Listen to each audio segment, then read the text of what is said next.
दोस्तों, क्या आपको पता है कि दुनिया झुकती है, बंदा झुकाने वाला चाहिए। जो भी सक्सेसफुल लोग होते हैं वो सही कहते हैं कि दुनिया झुकती है, बंदा झुकाने वाला चाहिए। जहां आज की जनरेशन में 20 से 25 साल के लड़के लड़कियों के प्यार में पड़ के लोंडियाबाजी करते हैं और उसमें अपना कीमती टाइम गवाते हैं और उसी में 2015 के टाइम में एक ऐसा बंदा जो कि 2 लाख रुपए इन्वेस्ट करके 2 करोड़ का सपना देखता है और उसी बंदे का नेटवर्क आज 5 करोड़ रुपए बन चुका है। जी हाँ, मैं बात कर रहा हूँ पूरी बैंड इंडस्ट्री की टॉप बैंड रॉकस्टार बैंड के ओनर पिंटू भाई के बारे में। तो फिर इस बंदे की कहानी की शुरुआत यहीं से होती है। गुजरात के सूरत जिले के खोटारामपुरा गाँव के एक आदिवासी और गरीब परिवार में इस बंदे का जन्म हुआ था। गैस अगर पिंटू भाई की बात करें तो पिंटू भाई को इसके घर वाले प्यार से पिंटू के नाम से बुलाते थे। अगर स्कूल की बात करें तो स्कूल में सारे के सारे बच्चे पढ़ाई की उम्र में पढ़ाई कर रहे होते हैं और वहीं पे यह बंदा पढ़ाई करने की उम्र में म्यूजिक सीखना और एक बड़ा सिंगर बनने का सपना देख रहा होता है। अगर स्कूल की बात करें तो स्कूल में अगर बड़ा प्रोग्राम या फिर म्यूजिक कंपटीशन रखा जाता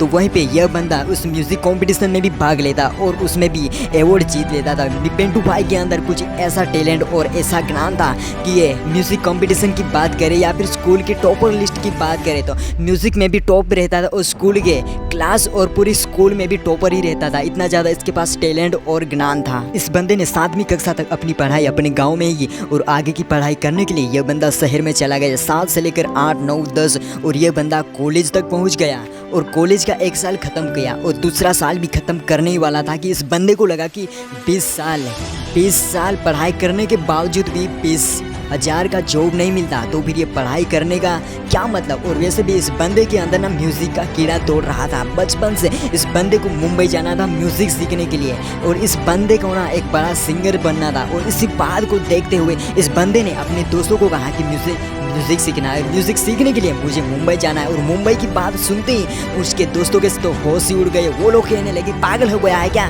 तेरे के अंदर दिमाग आउट हो चुका है क्या, क्यों मुंबई जाना चाहता है, वो भी सिर्फ म्यूज़िक के लिए, और म्यूज़िक सीख के तू करेगा क्या। उसके दोस्तों ने उसे कहीं बात बोली और उससे पिंटू भाई काफ़ी ज़्यादा हैरान और दुखी हो चुके थे। लेकिन उस बंदे के अंदर ना जिद थी, उस बंदे के अंदर पागलपन था, सालों कुछ लाइफ में कुछ करने का, कुछ उखाड़ने का। और इसी बात को लेके पिंटू भाई ने यानी इस बंदे ने सीधे उसने अपने घर वालों को पूछा और उसके घर वालों का भी यही जवाब था कि तू मुंबई जाएगा तो मुंबई जाके करेगा क्या, क्या उखाड़ लेगा, सिंगिंग करके तू करेगा क्या। उस बंदे ने कहा कि मुझे लाइफ में कुछ करना है, बड़ा सिंगर बनना है। और इस सिंगर की बात सुन के उसके घर वाले तो हैरान हो चुके, लेकिन उनके घर वालों को पता था कि ये बंदा, ये लड़का म्यूजिक में टॉपर है और वैसे भी ये लाइफ में कुछ जरूर उखाड़ेगा। और जैसे तैसे करके उसके घर वाले कन्विंस हो गए। और उस वक्त पैसों के मामले में हालात काफ़ी ज़्यादा खराब थे, लेकिन जैसे तैसे करके पैसों का एडजस्टमेंट हो गया और वो बंदा निकल गया मुंबई की ओर सिंगिंग सीखने के लिए। और ऐसा नहीं कि मुंबई जाने के बाद उसने सिंगिंग की क्लास ज्वाइन कर ली, उसने कहीं सारी ठोकरें खानी पड़ी, कहीं बार दर्द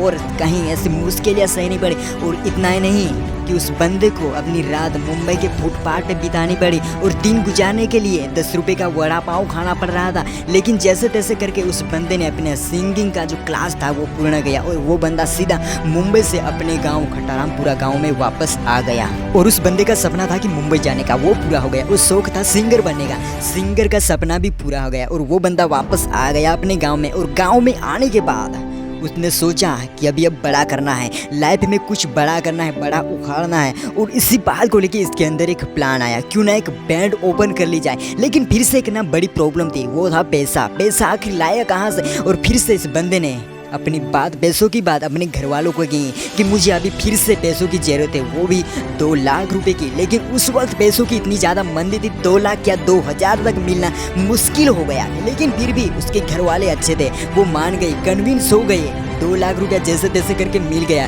और इतना नहीं कि घर वालों को पैसा ऐसे ही मिल गया, घर के जो कुछ जेवर थे वो उन लोगों ने 1 साल के लिए गिरवी रख दिया और उस पिंटू भाई को यानी उस बंदे को दिए। और उस बंदे ने ओपन कर डाली एक नई बैंड और उस बैंड का नाम रखा रॉकस्टार बैंड। जी हाँ, मैं इसी बैंड का बात कर रहा हूँ जो कि अभी बैंड इंडस्ट्री की टॉप नंबर पे चल रही रॉकस्टार बैंड। और वहीं पे उस बंदे ने ओपन कर डाली एक नई बैंड और फाइनली उस टाइम से लगातार उस बंदे ने मेहनत करना चालू कर दिया। और उस वक्त यानी 2015 के टाइम में बैंड वाले अपने लारी में सारा का सारा म्यूजिक सिस्टम सेट करके रखते थे और ऐसा नहीं कि उस वक्त पिकअप टेम्पो जैसा नहीं रहता था। अगर अभी के टाइम की बात करें तो अभी के टाइम में बैंड वाले बड़े बड़े आयसर लेके उसमें सामान और सारे के सारे बैंड का जो सिस्टम रहता है वो सारा सेट करके घूमते हैं और एक जगह से दूसरी जगह पे जाते हैं। लेकिन उस वक्त ऐसा होता था कि सारी की सारी जो सिस्टम रहती थी वो लारी के अंदर सजाई जाती थी और उस वक्त भी पिकअप टेम्पो जैसे रहते थे, लेकिन उसमें सारी की सारी जो सिस्टम थी वो उसमें नहीं लगाते थे। अगर कहीं पे बारात आती थी तो लारी लेके बारात के आगे जाते थे, 2 लोगों के कंधे पे माइक रहते थे और दूसरी जो सिस्टम रहती थी वो लारी पे रहती थी।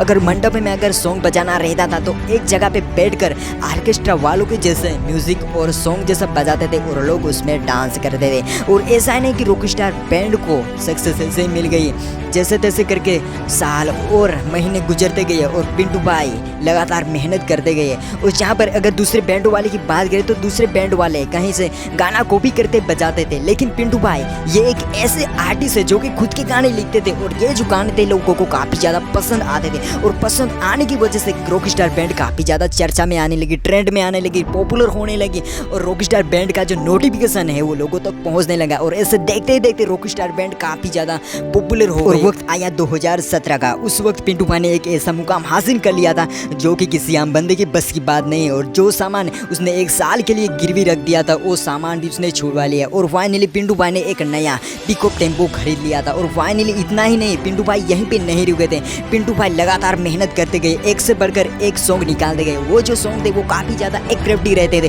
और इतनी ज़्यादा एट्रैक्टिव रहते थे कि जो भी लोग उसे सुनते थे वो एक बार क्या 3 बार रिपीट करके सुनते थे और वो जो सॉन्ग थे वो काफ़ी ज़्यादा लोगों को पसंद आने लगे। पसंद आने की वजह से रॉकस्टार बैंड जो है वो काफ़ी ज़्यादा पॉपुलर होती गई। और इतना ही नहीं, रॉकस्टार बैंड की एक ऑफिशियल चैनल भी बना ली यूट्यूब में और फाइनली वो जो चैनल थी वो रॉकस्टार बैंड खोटारामपुरा ऑफिशियल के नाम से पिंटू भाई ने बना ली थी और उस चैनल पे रॉकस्टार बैंड के सारे छोटे मोटे अपडेट आते रहे और अपडेट आने की वजह से लोगों तक सारी की सारी इंफॉर्मेशन जाने लगी, नोटिफिकेशन जाने लगी, रॉकस्टार बैंड ट्रेंड में चलने लगी। और देखते ही देखते वक्त आया 2023 यानी अभी के टाइम में। और अभी के टाइम में रॉकस्टार बैंड वालों के पास एक नया आयसर टेम्पो है जिसमें पूरा का पूरा आयसर टेम्पो भर गए साउंड सिस्टम है और दूसरी भी म्यूज़िक सिस्टम रखी होती है। और इतने ज़्यादा साउंड सिस्टम और ऐसे ऐसे म्यूज़िक सिस्टम रखी होती है कि अगर किसी टक्कर में कोई दूसरी बैंड आती थी तो दूसरी बैंड वाले भी कांपने लगते थे, उनके भी पैरों तले जमीन खिसक जाती थी रॉकस्टार बैंड के आगे